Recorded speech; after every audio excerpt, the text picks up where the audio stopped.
আচলতে এইখন অসম হয়। এই অসমত আমাৰ অসমীয়া মানুহৰ অধিকাৰ থাকিব লাগিব। এইখন অসমৰ অসমীয়া মানুহে চলাব লাগিব। ইয়াত আমাক বহিৰাগতই আহি অসমখনক চলাবলৈ কেতিয়াও দিয়া নহ'ব। যি নৰেন্দ্ৰ মোদী, হিমন্ত বিশ্ব শৰ্মাই যি পদক্ষেপ লৈছে, এই পদক্ষেপক আমি মানি নলওঁ। আৰু ইলেকশ্যন কমিশ্যনৰ বিষয়ে ক'বলগীয়া নাই, সি এটা চাবি দিয়া পুতলা।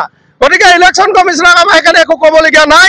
আমি চিধাই ক'ম, যি নৰেন্দ্ৰ মোদীয়ে কৈছিলে 16 মে'ৰ পিছত বাংলাদেশী তালি টোপোলা বান্ধি যাব, যি এই আমাৰ হিমন্ত বিশ্ব শৰ্মাই কৈছিলে এই বাংলাদেশী আজমল সেইবিলাক বোলে দিছপুৰৰ পৰা কিমান কিলোমিটাৰ আঁতৰত থাকিব, কিন্তু আজিৰ তাৰিখত সেইসকলে কিন্তু আজি নৰেন্দ্ৰ মোদী ডাঙৰীয়াই বাংলাদেশৰ চৰ্দাৰলৈ আমাৰ অসমত ভূমিকা পালন কৰিছে।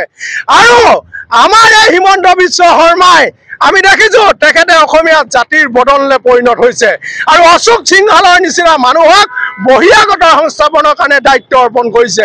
আৰু এই কামৰ কাৰণে যি ইলেকশ্যন কমিশ্যনক ব্যৱহাৰ কৰিছে, আমাৰ চিধা চিধি কথা, কোনো কাৰণতে কোনো বহিৰাগতক আমি ইয়াত ভোটাধিকাৰ দিবলৈ নিদিওঁ।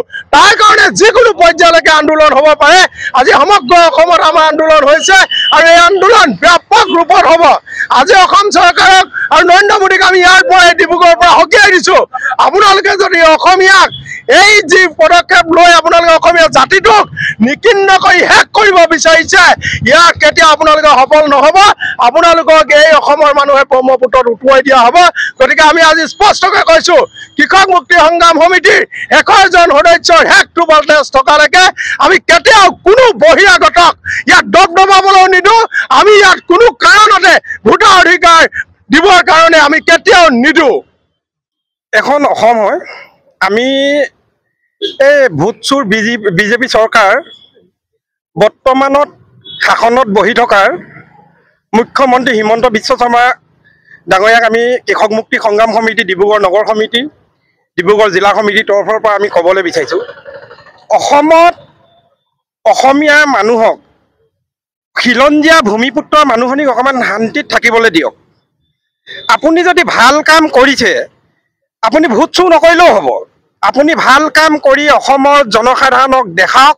আপুনি বছৰ নালাগে, আপুনি নমৰা কাললৈকে আপুনি ইয়াত মন্ত্ৰী হৈ থাকিব পাৰিব। কিন্তু আপুনি আজি অসমীয়া জাতিটোক যেনেধৰণে ব্যৱহাৰ কৰিছে, তাৰ প্ৰেক্ষাপটত আপুনি অসমৰ জনসাধাৰণক তথা নতুন প্ৰজন্মক দেখাই দিছে যে মই ভোট চুৰ কৰিবলগীয়াও হৈছে। আপোনালোকে চাওক, বিহাৰৰ পৰা হওক, বাংলাদেশৰ পৰা হওক, বাহিৰৰ পৰা হওক, আপোনাৰ নিৰ্বাচন আয়োগে এটা কথা প্ৰয়োগ কৰিছে যে অহা এক দিনৰ আগতো যদি আহে, কিন্তু তেখেতে ইয়াত ভোটৰ অধিকাৰ পাব আৰু তেখেতলোকে ভোট দিবলৈ পাৰিব। আমি ক'বলৈ বিচাৰিছোঁ, এখন অসমত অসমীয়া মানুহৰ 3,30,00,000 মানুহ জনসাধাৰণ আছে। আপুনি কিয় ভোট চুৰ কৰিবলগীয়া হৈছে?